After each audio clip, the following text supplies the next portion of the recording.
warahmatullahi wabarakatuh. Selamat sore para pemirsa BJTV. Bertemu kembali bersama saya Herman Yakub. Berani jujur. Hari ini saya akan berbincang-bincang bersama Bapak Kepala Dinas Tenaga Kerja Kota Cilegon. Sebelumnya kita akan memperkenalkan terlebih dahulu dengan Bapak Kepala Dinas. Selamat sore Pak. Selamat sore. Pak Panca, bisa dikenalkan dong dengan para pemirsa kita. Assalamualaikum warahmatullahi wabarakatuh. Kepada seluruh pemirsa BJTV, saya ucapkan selamat sore. Semoga sehat dan selalu diberkahi oleh Allah Subhanahu wa Ta'ala. Amin. Ya, Pak Panca, kayaknya udah mulai seger nih ya. Kebiasaan puasa sudah berlewat. Amin, alhamdulillah. Idul Fitri sudah lewat. Ya, artinya semua sudah dijalankan. Sekarang kembali lagi ke aktiviti. Pak, saya mendengar sejarah Bapak ini perjalanan karirnya sangat luar biasa ya Pak ya. Pak, bisa dong diceritakan sehingga Bapak bisa menduduki posisi teratas di tenaga kerja itu sendiri. Ya, begini Bang Herman ya, kalau kita kembali ke flashback, saya tahun 92 itu penempatan di Kabupaten Serang. Kota Cilegon masih merupakan bagian dari Kabupaten Serang, yaitu Kotif ya waktu itu. Nah, perjalanan waktu tahun 99 Kota Cilegon menjadi Kota Madya. Nah, dari Kotif menjadi Kota Madya bersamaan dengan Depok, itu berdasarkan Undang-Undang 15 tahun 99. Nah, pada tahun itu pun saya dari Kabupaten Serang pindah ke Kota Madya Cilegon. Perjalanan karir saya pertama di Kota Cilegon di Sekretariat Daerah, di bagian pemerintahan umum waktu itu. Dan sebetulnya saya sebagai salah satu subagnya, dan alhamdulillah kenang-kenangan saya pada saat menjadi subag di bagian pemerintahan tersebut itu karena masih pada awal, salah satunya adalah menetapkan atau menyayembarakan lambang daerah Kota Cilegon yang sampai saat ini masih digunakan oleh pemerintah daerah Kota Cilegon. Artinya sedikit tidaknya saya turut menyumbang sumbangsih lah terhadap pemerintah Kota Cilegon, sehingga pada saat itu provinsi kan belum juga terbentuk. Jadi memang perjalanan panjang diawali dari pertama Kota Cilegon berdiri, kemudian dari bagian pemerintahan dipecah menjadi bagian ketertiban, saya salah satu menjadi subagnya. Selanjutnya saya masuk ke Bawasda, ya rotasi mutasi itu adalah hal yang biasa kan gitu ya. Di Bawasda sampai Bawasda berubah lagi nomenklaturnya menjadi inspektorat. Terakhir saya di inspektorat sebagai inspektur pembantu. Nah, setelah itu di 2011 saya pindah lagi ke Sekretariat DPRD sebagai Kabag Umum sampai tahun 2019. Nah, semenjak tahun 2019 saya mutasi lagi ke Disnaker ini sebagai sekretaris dinas waktu itu.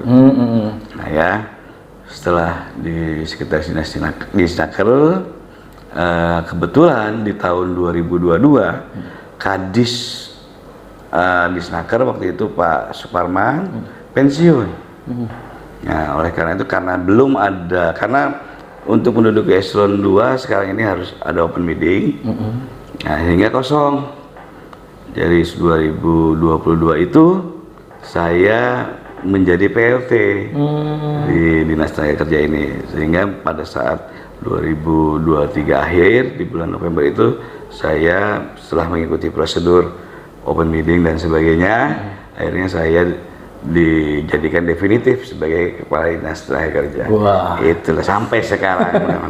Itu sekilas saja ya. Gitu. Artinya jam terbangnya memang sudah tidak diragukan. Insya Allah, ya. Alhamdulillah. Ya dari sisi usia juga kan udah kepala 5 saya ini. Matang lah ya Pak ya. Insya Allah, amin.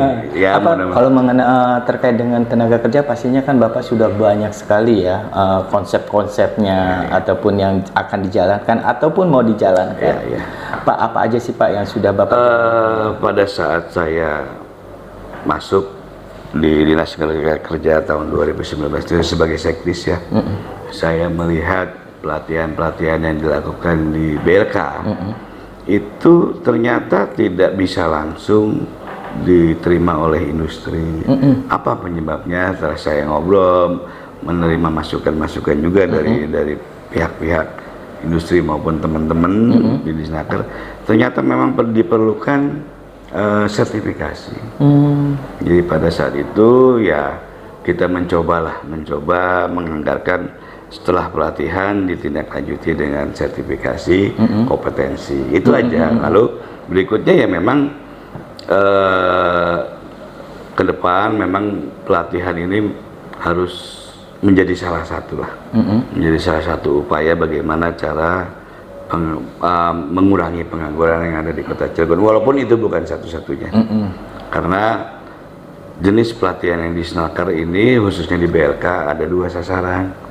Sasaran pertama adalah bagaimana meningkatkan kompetensi anak-anak Cilegon untuk dapat berkiprah di dunia industri, dan sisi lain juga meningkatkan kompetensi anak-anak Cilegon untuk dapat berwirausaha.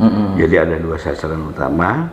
Cuma lagi-lagi tidak bisa hanya di Snaker, karena kita juga tergantung juga oleh seluruh stakeholder yang ada, baik itu dari OPD lain, baik dari itu tokoh masyarakat, pihak industri dan sebagainya gitu ya.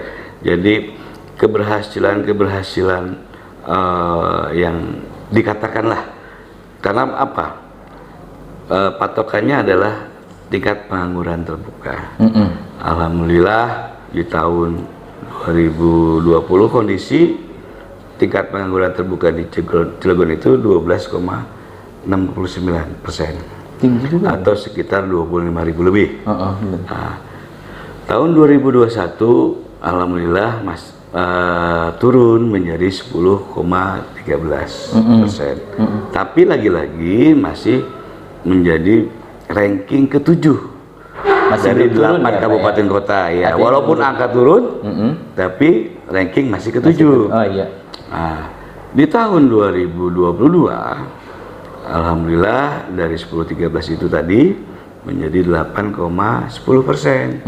Dan sekali lagi karena ridha Allah dan tidak lupa juga dari dorongan dan Pak Wali yang sangat konsen terhadap permasalahan bagaimana mengembangkan SDM anak-anak Cilegon ke depan, sehingga kami merasa terbantu sekali karena sangat konsisten Pak Wali dalam hal ini terkait dengan bagaimana mengurangi angka-angka pengangguran itu, sehingga di tahun 2022 menjadi 8,10%, dan alhamdulillahnya dari ranking ke-7 kita menjadi ranking ke-4 gitu ya. Dan di 2023 kemarin walaupun turun juga dari 8,10% itu menjadi 7,25%, tapi masih di ranking ke-4. Tapi ya apapun yang terjadi itu upaya kita lah, karena banyak beberapa hal yang memang kita lakukan sebagai program bagaimana cara mengurangi pengangguran ya.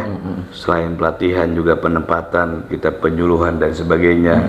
Lalu juga mengoptimalkan bagaimana pekerja migran. Kita mengirim anak-anak Cilegon kalau memang bisa, kenapa 3 itu peluang. Karena dalam pekerja migran itu ada program-program yang bisa kita manfaatkan, yaitu G2G antar perusahaan dan mandiri. Sebab apapun itu yang namanya peluang harus kita manfaatkan sebaik-baiknya untuk masyarakat Cilegon. Itu Pak, tapi kan kita melihat dari sisi penurunan, katanya pengangguran turun terus. Betul. Tapi kalau dilihat secara kasat mata, banyak sekali yang belum terarah gitu ya Pak ya, dalam sisi pengangguran. Nah Pak, dari mengurangi dari sisi pengangguran sendiri, mungkin masih ada dong terobosan-terobosan apa nih Pak yang akan dilakukan? Ya, jadi memang kan bermacam faktor ya. Menurunnya angka tingkat pengangguran terbuka itu bukan oleh kita, itu dilakukan oleh lembaga survei yang memang mempunyai kewenangan dan diakui oleh negara. Jadi angka-angka yang tadi saya sebutkan itu ada berdasarkan hasil dari BPS, bukan kita yang survei. Nah ya, terkait dengan bagaimana formulasinya seperti apa saya tidak tahu persis karena itu kaitannya dengan BPS. Tapi yang jelas kami OPD ini menindaklanjuti sebagaimana dari visi misi kepala daerah, dalam hal ini Pak Wali dan Pak Wakil yang pada saat pencalonan dulu mempunyai program atau visi yaitu 25.000 lapangan pekerjaan. Ya. Dari 25.000 lapangan pekerjaan itu bukan dalam artian 25.000 itu adalah bekerja di industri, tapi itu tadi ada yang di industri, mungkin ada yang wirausaha. Tapi program Pak Wali juga itu menunjang kami juga diantaranya adalah program beasiswa. Itu juga menjadi salah satu faktor untuk dapat menurunkan angka tingkat pengangguran terbuka, gitu ya. Nah, oleh karena itu lagi-lagi saya katakan Pak Wali sangat konsen terhadap pembangunan SDM di Kota Cilegon. Cuman pembangunan SDM itu tidak bisa dirasakan langsung seperti kita makan cabai. Betul, ya. Itu akan terasa nanti 10 atau 15 tahun ke depan gitu ya. Jadi, tapi itu hal yang harus dilakukan.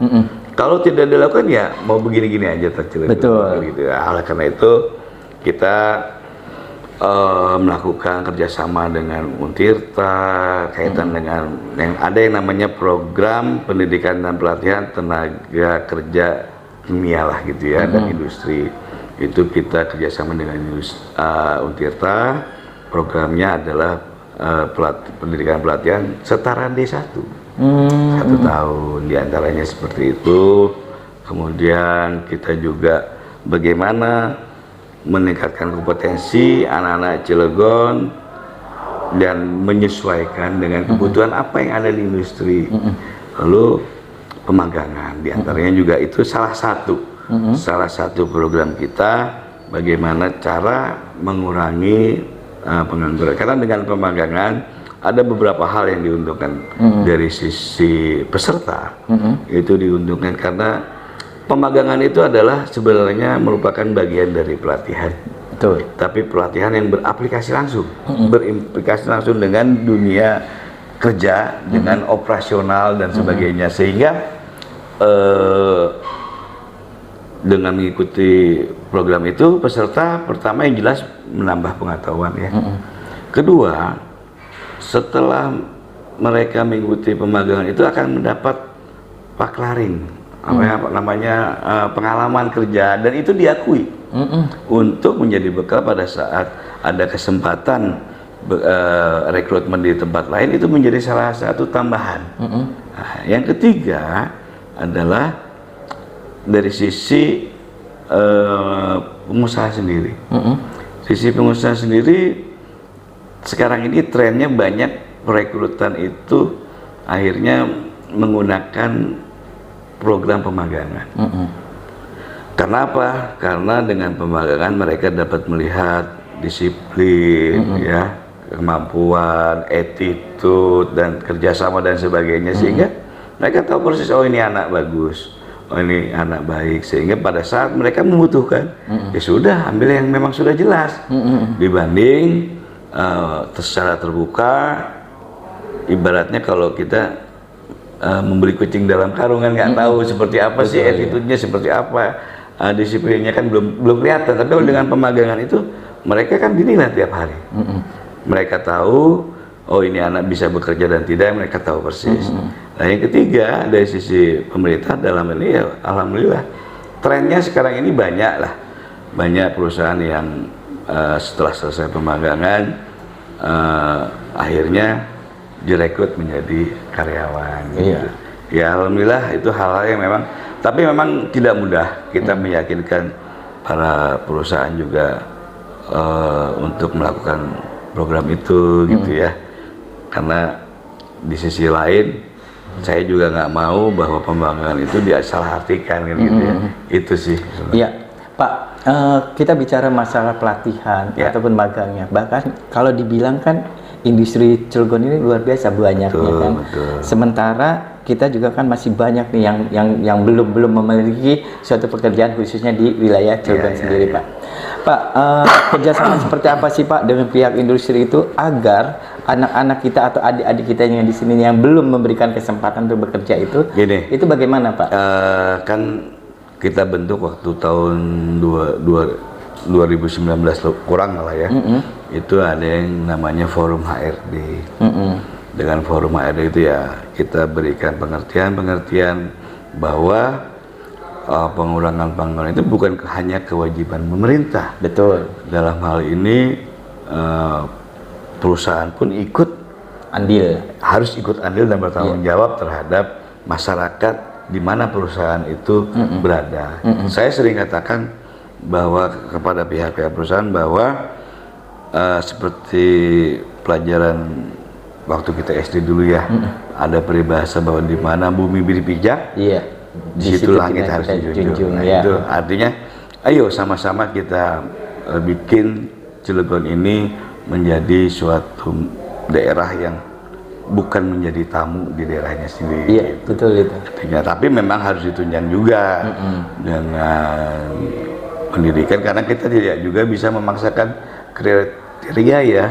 Kalau memang sekarang kita lihat perusahaan-perusahaan yang ada di Cilegon ini sifatnya adalah perusahaan padat modal, berbeda dengan yang padat karya. Padat modal itu penyerapan tenaga juga nggak banyak sebenarnya. Itu satu, tidak banyak, dan kriterianya juga khusus, pendidikannya khusus dan sebagainya. Karena saya lihat perusahaan modal modal asing yang ada di sini banyaknya di Cilegon ini adalah kaitan dengan kimia dan baja. Ya, saya tidak mengecilkan arti dari jurusan lain, kalaupun ada mungkin nggak banyak. Tapi yang banyak yang terkait itu. Kalau itu peluang sebenarnya. Kira saya juga sudah melakukan kerjasama juga dengan salah satunya adalah dengan Unival. Itu kan asli Cilegon Unival ya. Unival. Kalau Untirta kan sebanten lah. Kalau Unival itu memang tumbuh besar dari Cilegon dari zaman dulu gitu. Betul. Alhamdulillah di Unival itu sudah ada jurusan teknik. Tekniknya adalah teknik industri dan teknik kimia. Cuma memang belum menelurkan alumni ya. Tapi dari sekarang sudah mulai kita coba, ya alhamdulillah gitu ya. Artinya gini loh, di Cilegon ini pasarnya sudah ada. Tinggal bagaimana anak-anak Cilegon bisa mengisi pasar itu. Ya, oleh karena itu saya juga sangat apresiatif dengan program Pak Wali yang ditindaklanjuti oleh OPD lain dalam hal ini dari Dinas Pendidikan dengan beasiswa gratis. Saya berharap dengan program itu pasar yang ada dapat diisi oleh anak-anak Cilegon. Itu diantaranya seperti itu. Pak, kan ada juga sih beberapa sekolah khususnya SMK ya, yang ada jurusan kimianya.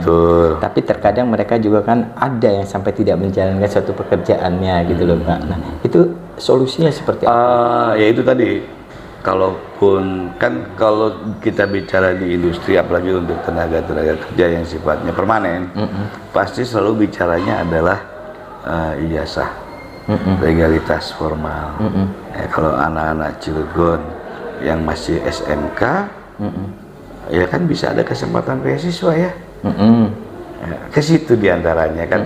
Dengan program itu kita berharap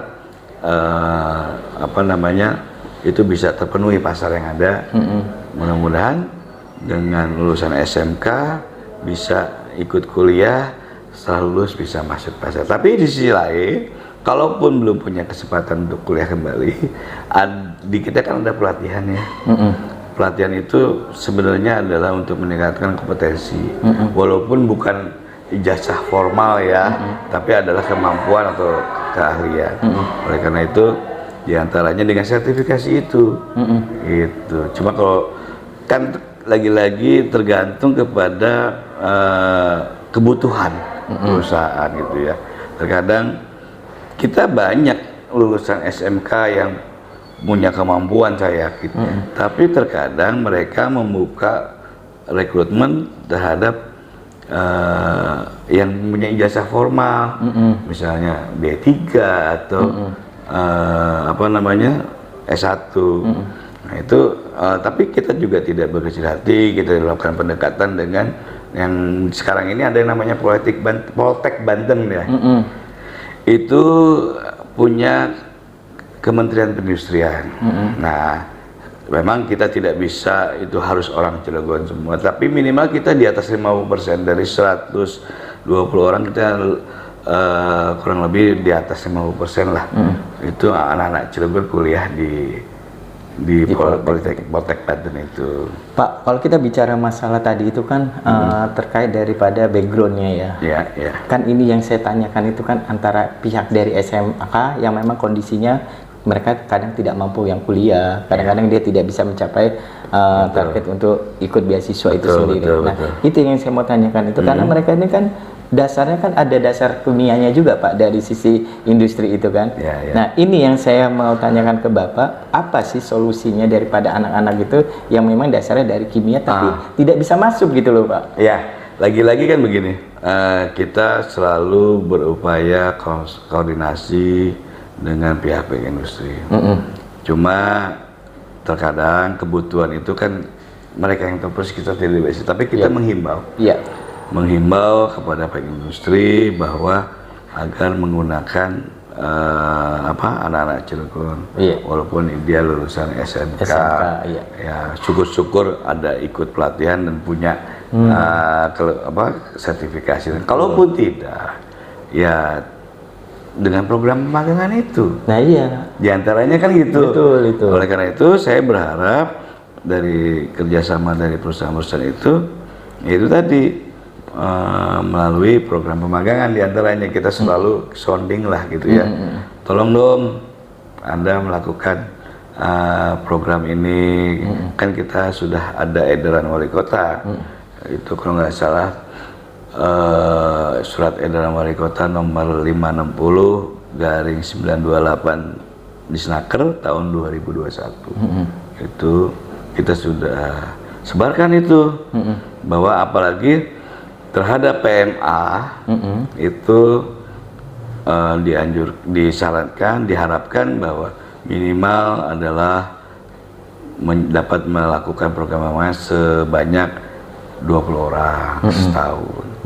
Kalau yang PMDN 10 orang kan gitu ya. Tapi ya hal-hal itulah artinya pemerintah dalam hal ini tidak diam sebenarnya.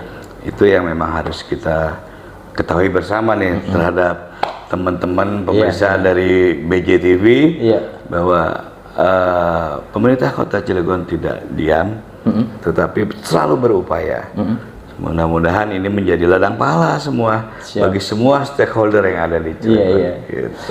Ya semoga semua itu bisa berjalan ya Pak. Karena kan identiknya kita kan bagaimana menurunkan orang pengangguran khususnya di Kota Cilegon. Gitu. Ada joke nih sebenarnya, saya pernah mendengar ada joke terkait dengan pengangguran ya. Ada joke bahwa di Cilegon itu sebenarnya nggak ada pengangguran katanya. Seharusnya gitu. Kenapa? Bukan seharusnya. Sekarang ini tidak ada pengangguran. Tidak ada saya bilang, datanya dari mana? Kan saya kaget juga dong. Gitu. Kok bisa dikatakan tidak ada pengangguran gitu ya? Oh ada isu-isu seperti itu gitu. Ini menjok bahasa jok lah, bahasa bercanda ya. Iya, coba kalau lihat data di kependudukan nggak ada di KTP itu judulnya pengangguran. Oh ya itu mah bahasa lah ya. Bahasa bercanda ya. Tapi ya apapun itulah. Karena terkadang begini, pengangguran atau bekerja itu ujung-ujungnya adalah masalah pendapatan. Betul. Orang bekerja ujungnya ada pendapatan.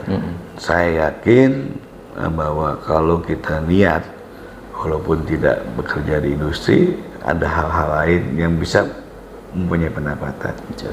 Kalau sudah punya mempunyai pendapatan, apakah itu disebut pengangguran? Tidak. Ya, gitu ya. Artinya intinya adalah bahwa kita sebagai manusia harus berupaya, itu aja. Minimal kita bagaimana bisa sebagai individualnya ya Pak ya. Iya. Ya Pak, kita sudah banyak nih menceritakan masalah progres daripada yang kita jalankan. Bentar lagi nih Pak, mau HUT-nya Kota Cilegon. Oh ya. Apa sih Pak yang mau Bapak sampaikan dengan HUT-nya Kota Cilegon ini sendiri? Kaitan dengan HUT Cilegon, saya tahu persis perjalanan Kota Cilegon dari tahun 99 sampai tahun ini 2024, berarti Cilegon sudah berusia 25 tahun. Selayaknya menjadi dewasa ya Pak? Manusia yang sudah usia umur 25 tahun, kalau itu kan sudah harus lebih baik. Saya berharap kepada masyarakat Cilegon, Kota Cilegon menjadi lebih baik lagi. Dari tahun ke tahun, saya yakin Cilegon akan menjadi lebih baik karena banyak potensi Cilegon yang bisa dan mampu dilakukan oleh masyarakat Cilegon. Itu intinya. Ini gitu ya Pak ya. Oke. Saya mengucapkan selamat hari ulang tahun Cilegon yang ke-25, berharap bahwa masyarakat dan Kota Cilegon pada umumnya menjadi lebih baik dan lebih maju, terus meningkat, sehingga Cilegon menjadi salah satu kota percontohan di Indonesia. Amin. Pak, waktu kita sudah sangat ini ya pendek ya Pak. Padahal banyak sekali yang mau saya tanya. Banyak sekali yang mau kita bahas ya Pak ya. Tapi semoga apa yang kita sampaikan ini menjadi suatu wacana untuk khususnya warga-warga Kota Cilegon yang memang peminatnya untuk bekerja, janganlah memilah-milahkan gitu ya Pak ya. Tapi, kesempatan tidak akan datang dua kali. Betul. Jadi kita itu harus benar-benar harus support untuk diri kita sendiri, dan kita juga harus mencari informasi begitu juga ya Pak ya. Betul. Artinya sejelasnya semua orang harus punya keinginan dan motivasi yang baik. Kalaupun punya cita-cita belum tercapai, harus ada plan A, plan B. Gitu ya. Jadi ya manusia kan dinamis ya. Betul Pak. Gitu. Ya, jadi jangan terlalu memilah-milah. Apapun yang bisa dikaitkan dengan diri kita, eksplori diri kita, ya kita jalankan, gitu ya Pak ya. Betul. Ya, demikianlah para pemirsa BJTV. Banyak sekali yang akan kita bicarakan, tapi ya batas waktu. Sampai berjumpa di episode yang akan datang. Assalamualaikum warahmatullahi wabarakatuh.